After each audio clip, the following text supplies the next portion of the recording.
Well, amazing. My pipe has been missing for a long time.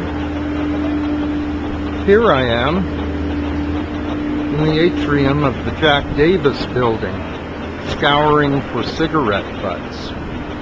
I can't afford any cigarette papers, so I'm sunk. But here, in my path, has been left my pipe, on top of a paperback book that obviously is intended for me.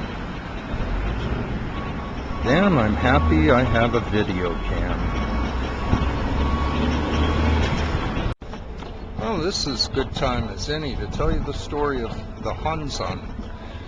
In my home, being a Nichiren Buddhist, I enshrine a magic scroll, the Go-Hanzan. Each practitioner of Nichiren Buddhism is issued one to last their entire lifetime. Your eyes rest on it while you meditatively chant the Lotus Sutra and its title.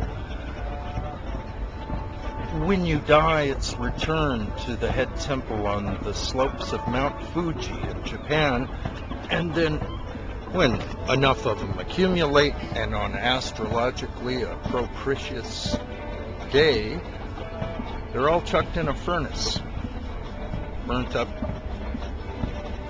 Anyway, mine, during the course of this police raids and such, was desecrated. I had left it rolled in a fukasa, a scarf, on the top of my butsudan. And when I was able to return to Pender Island for that 2-hour visit, I found that it had been opened, obviously handled, and that desecrates it, desacralizes the object. So I've been meditating with my eyes resting on this that I found on a pair of shoes. It's a tiny metal drill bit. Surely an object of power. But, you see,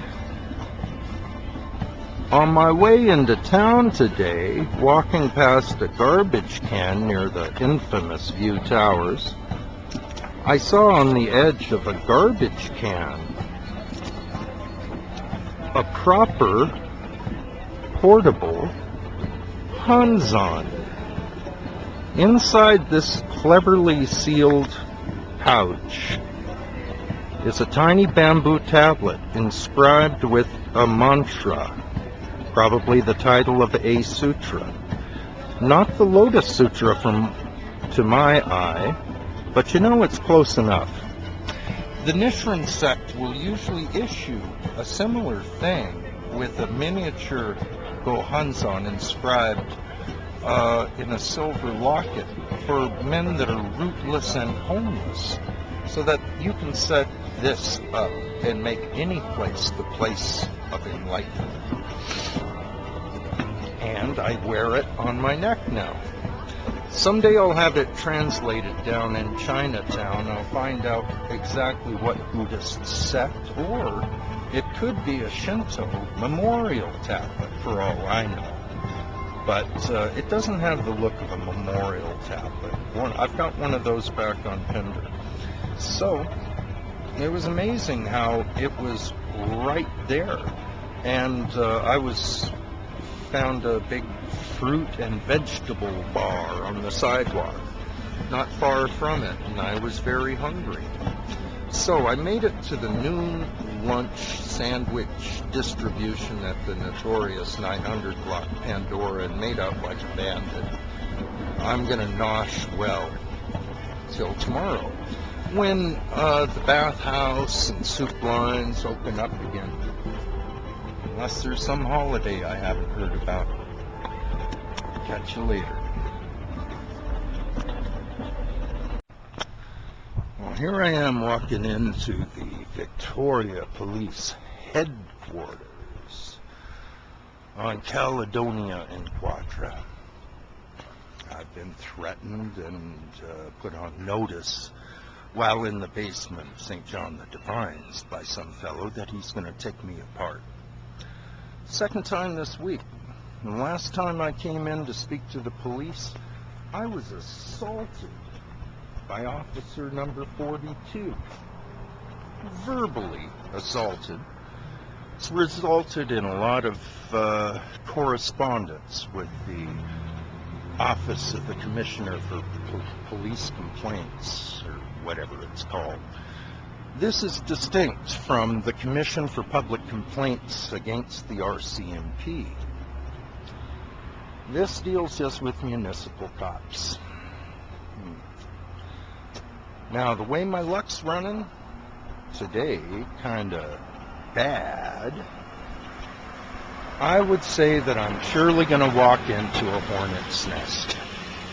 I dread doing this, but without it, I'm going to be looking over my shoulder for all of the time it takes for me to get the hell out of this dirty town.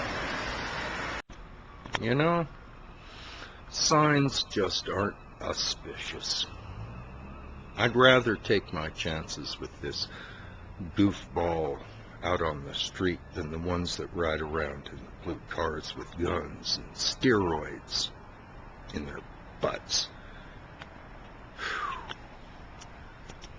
I don't know. Today is the one day of rain and a long stretch of sunny days. But it's going to be pretty damp to hide out in the park all day.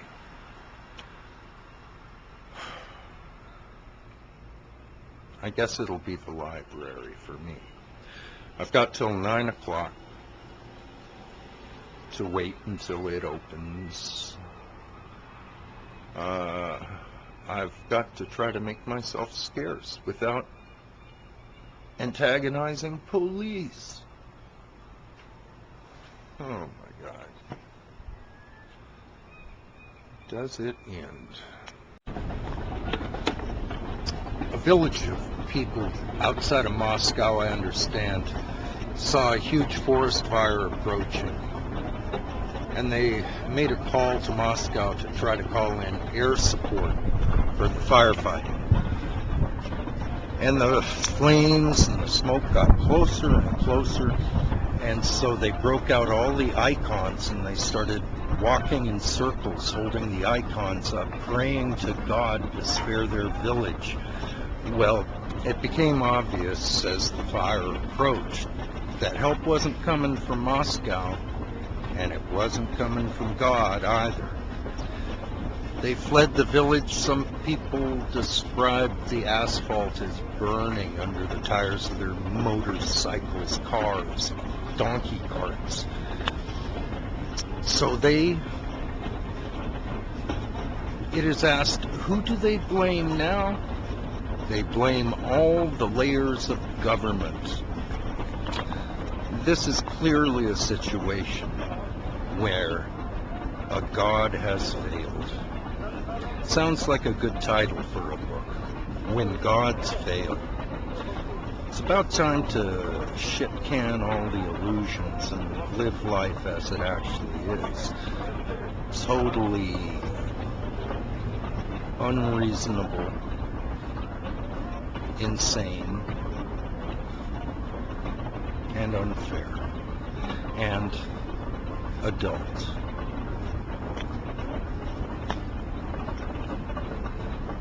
Okay, off. Stop.